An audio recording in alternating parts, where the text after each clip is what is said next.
Welcome everybody to another episode of Lockdown 23 and 1. Today we're going to be speaking about an inmate by the name of Jack Welninski. This is a perfect example of how the ditch just keeps getting deeper and darker until there's nowhere else to go. We're going to speak about his initial crimes and some of the stuff that he did in prison, as well as where he's at today, which is going to shock you, or at least it did for me. So if this is the type of content that you're into, all things lockup and crime related, then this is where you want to be. Hit that like, subscribe, notification bell before you leave, and check out my playlist with many more videos for y'all to start watching today. So to start this crazy story, we're going to travel down to Oregon, Ohio, to a cozy bar that's permanently closed now from what I've read, called Icons. These three individuals, Jack Welninski, Kenneth Maldonado, and Erica Lauro, they were having a good time at Icons, but they were out-of-towners. Kenneth and Erica happened to be from Pensacola, Florida. Could be a couple, I don't know. But somehow they link up with Mr. Welninski, and he happens to be from Illinois. But they're drinking, having a good time until they have an altercation with another group of people. Fight breaks out, and of course someone from the out-of-towners pulls out a gun and shoots some shots. They flee the scene, someone takes on their plates and calls 911. According to police, the chase ended when the suspects pulled into a driveway on Lear Drive in Northwood, turned off their lights, and attempted to steal a nearby vehicle's license plate.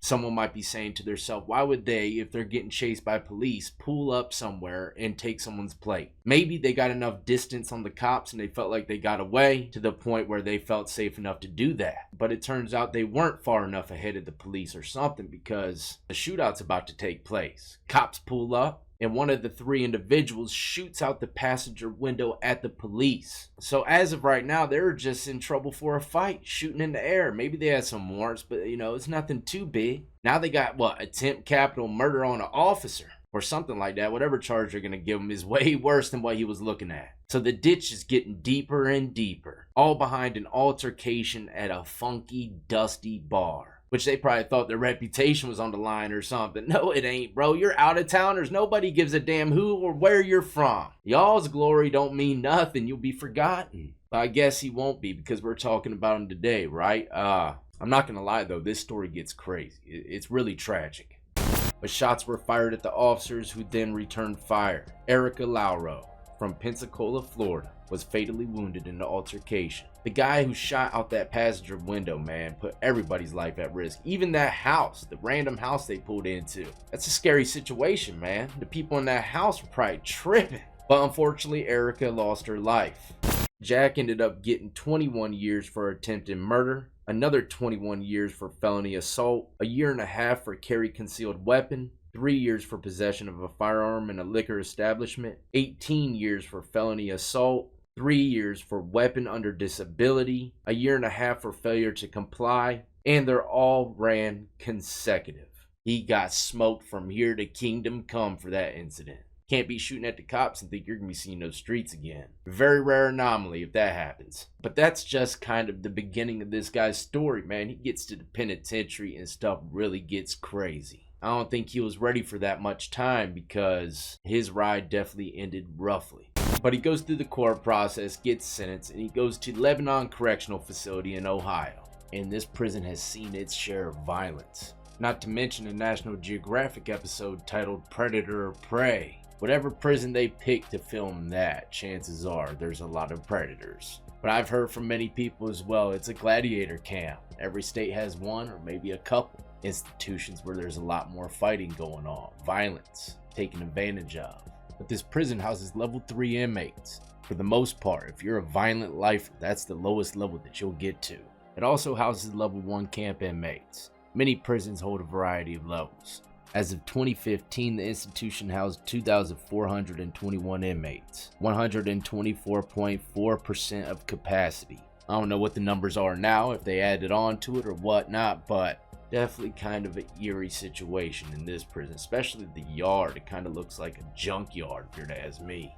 Now, Jack had one more charge on the list I haven't read yet, from 2020. This is how it began. Kevin Neal, 40, was serving 18 months at the Lebanon Correctional Institute for attempted assault on a family member. On April 23, 2018, prison staff thought it would be a good idea to put 33-year-old Jack Welninski in the same cell as Neal. This guy's only serving 18 months. Homeboy Jack, who tried to kill a cop, got 69 years going in there with the short timer. 7 years younger than him, pretty much in his prime.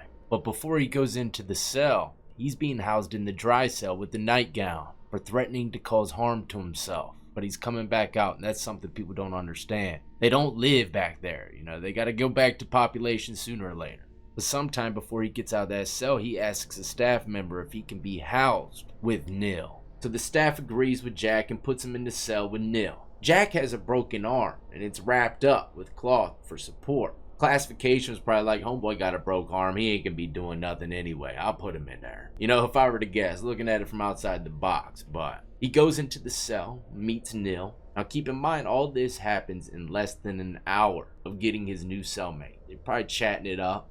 He's being friendly and somehow says, hey, look out the window. Homeboy Neil's like, what? What's out the window? Next thing you know, Mr. Jack uses the wrap for his broken arm and strangles him just a few weeks before he goes home.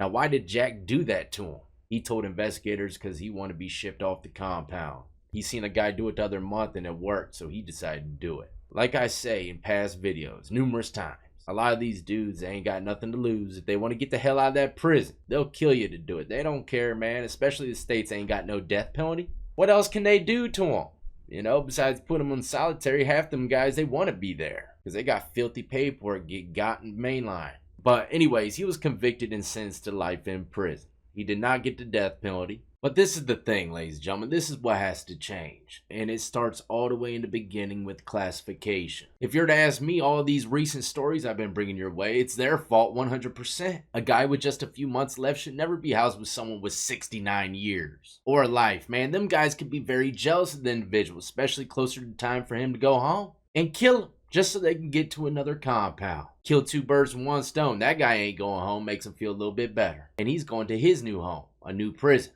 So all these new facilities with more guards and stuff like that, yeah, that's good. But classification, man, you gotta start putting yourself in their shoes. Would you want to go in a cell with a lifer if you only got a year left? Hell no, man. So why you do it to these guys? This is like y'all are the ones giving them death sentence. And I'm sure y'all agree with me, man. I hear it in the comments all the time. What was he even doing there? Right? Some of these guys shouldn't even be in prison. He got sentenced to 18 months. Goes through the court process. By the time he gets to prison, he probably has like 7 months, just like the last couple stories. He was knocking at the front door and they throw him in a cell. He's in a dry cell for trying to take his own life, but requests to get put into Neil's cell, who's about to go home. Something don't smell right, man. But, everything comes back around, man. It always does. I was reading some comments here and there, and it led me to a TikTok video. It seems like this was one of Jack's homeboys on the street.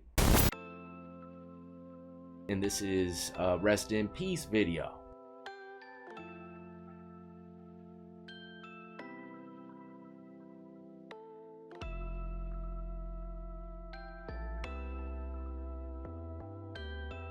I know the music and the slow sliding of the clips make you feel sad a bit, but let's not forget he chose his path. And let's not forget about the short timer who was about to be going home, that he strangled for no reason just to get to another compound. I look at the institution status and it says released by death. Now I couldn't find anything on how this guy died, but if I were to guess, he probably did need to live in that dry cell. Crazy turn of events, huh? One thing's consistent with this life of crime, right? It seems like a lot of people, when they get in trouble first time and they're out in bond or something, they know they're going to prison, they just snowball it. Keep on committing more and more stuff, adding to the tab, because it's like they're already gonna be gone. Who cares? You can't think like that, man. When they start adding the years up, you're gonna care. When it comes closer to that release date that you should have went home, if you didn't commit those 2 other crimes when you're out in bond, thinking life was hopeless. It's not, man. Stop what you're doing now and do not make your day any darker than what it already is. It's never too late. But hopefully you enjoyed today's video and a little story and backdrop on Jack Welninski. My condolences go out to Erica's family, man. The girl that lost her life, I can only imagine. And that's another thing you get from this. Look, I got 4 daughters, so I gotta say something. All them girls out there dating the bad boys, man, you gotta be careful. You never know, your boyfriend or homeboy might end up shooting at the cops. And they shoot back.